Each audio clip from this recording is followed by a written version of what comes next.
Krystal, you have a really important story to cover right now.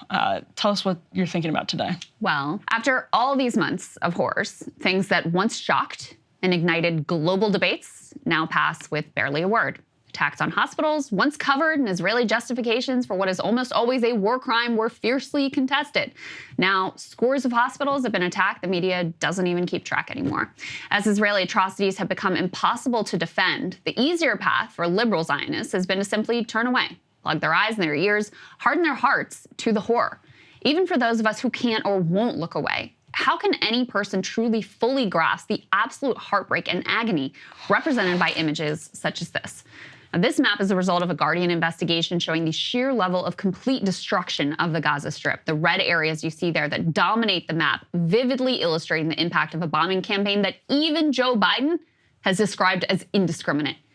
Each red pixel representing a house where a family gathered to celebrate a birth or a death, or just the normal, beautiful humdrum of life.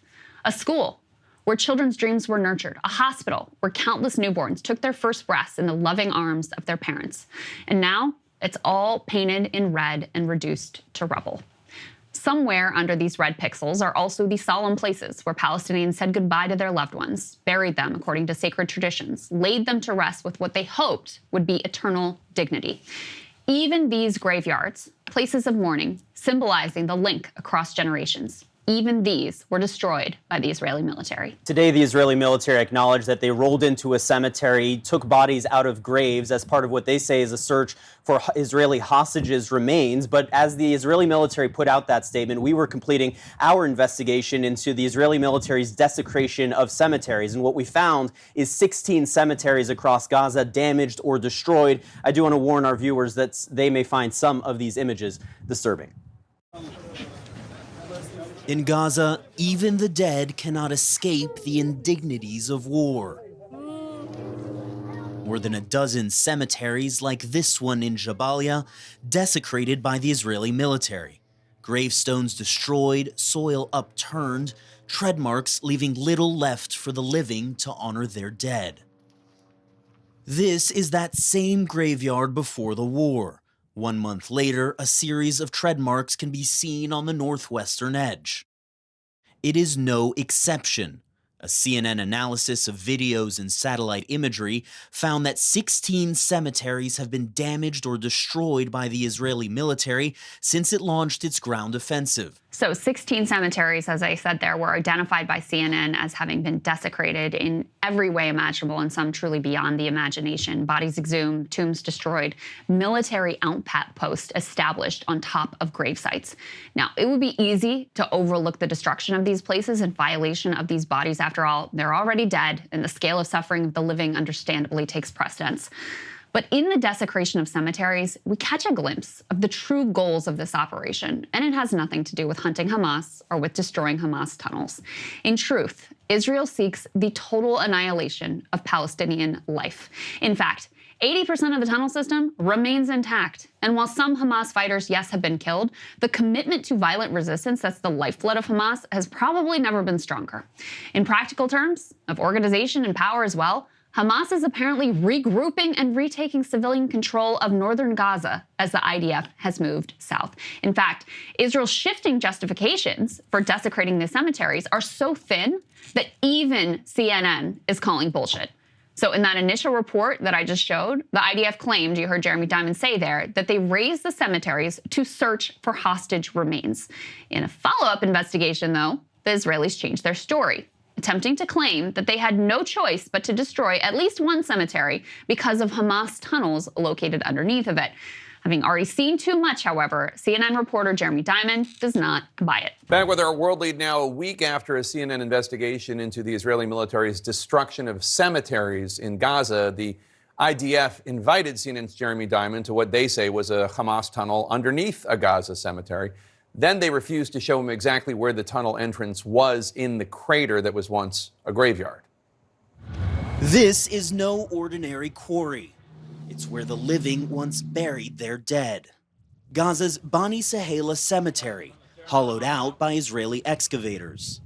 These were all graves. This was a cemetery, but the military says that they were forced to come in here because they discovered a Hamas tunnel running right underneath that cemetery. But the Israeli military failed to prove that stunning claim during a 3-hour tour of the area. So in the segment, they go on to show an Israeli general leading Jeremy Diamond through a tunnel network, including a so-called command center that he claims, the general claims, runs underneath of the cemetery. But the entrance that Diamond is led into and out of is not really close to the cemetery. And when Diamond presses for visual confirmation of the tunnel system actually being below the cemetery, the general gets really squirrely and is ultimately caught in a complete lie. We're asking the general if we can actually see the shaft to the tunnel. But the answer is no. So? There's all kinds of machinery which I don't want you to take pictures of. The security might force. But what about if we don't film it? We just look with our eyes. And then you might fall in. The whole thing can collapse. Or you have to walk to the edge. The edge is not secured. It can collapse. There's machinery, so on. It's not something I'm going to take a risk on. Sorry. The Israeli military later provided this drone footage, showing the tunnel shaft we entered and another one nearby. CNN geolocated the footage using this satellite image. This outline shows where the cemetery once stood, and these are the 2 tunnel entrances, clearly outside the graveyard. As for the tunnel they say they found here, where the cemetery once stood, the military never provided any evidence. And Jake, we pressed the Israeli military multiple times for that evidence, but instead they released a press release today that actually poked more holes in their story. The story that General Goldfuss told us when we were in that underground command center. He said that we were just below the cemetery, but the press release, a map that the Israeli military released today, actually places that command center well outside the bounds of that cemetery. More questions than answers. Actually, I think you pretty clearly got your answer. And if you need more answers, I would recommend you listen to the detailed plans and grand visions which were laid out at the massive conference that a dozen ministers from Netanyahu's government just attended. Here, they don't hide behind lies about tunnels, hunting Hamas, or human shields. The goal of annihilation is out in the open. And that goal is entirely consistent with the military operation that we have witnessed, the imposed starvation, and the new attacks on vital aid agencies. According to Haaretz, the crowd at this resettlement conference was most rapturous when hearing calls for genocide and ethnic cleansing. Quote, the biggest response came for videos of soldiers in Gaza calling for the Strip to be resettled, shouting out that there are no innocents, or photographing themselves with banners for the Katif bloc, that's the former Gaza settlements. The crowd responded to these with deafening cries and whistles. An attorney who was there distributed pamphlets positing a legal rationale for what he openly called Nakba 2.0. A rabbi claimed the only righteous course of action was to conquer the territory and, quote, the destruction and expulsion of anyone who opposes the rule of the Jewish people. Now, this genocidal philosophy explains the rationale behind the utter destruction of civilian life in Gaza far better than any preposterous hunt for Hamas narrative. The attack on UNRWA, the UN agency devoted to Palestinian aid, also fits perfectly with this actual objective. It serves 2 purposes in the goal of annihilation. The first is quite obvious. At a time when Palestinians in Gaza are eating grass and drinking polluted water and literally starving to death, defunding UNRWA means more suffering, more death, more pressure on the population to flee out of the Strip entirely, never to return, just as those conference attendees are very clear that they ultimately want. As Bibi's communications minister put it at the ethnic cleansing conference, quote, voluntary immigration is at times a situation you impose until they give their consent.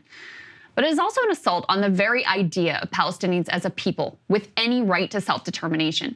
Because UNRWA's mission is to serve Palestinian refugees, which necessarily means that Palestinians are a people, that they deserve a state, and that they will remain refugees with a right of return until such time as a just land settlement occurs. For the Israelis, this is unacceptable. Palestinians, their families, their aspirations, their places of worship and education and daily life, and even cemeteries should be crushed into oblivion until, as a people, they just simply give up. All the IDF lies are really in service of hiding this true goal. And even the dead aren't left in peace. What chance do the living stand. And Emily, this is one of those stories that at this point in the war... Hey guys, if you like that video, go to breakingpoints.com, become a premium subscriber, and help us build the best independent media organization on the planet. That's right. We're subscriber funded. We're building something new. We want to replace these failing mainstream media organizations. So again, to subscribe, it's breakingpoints.com.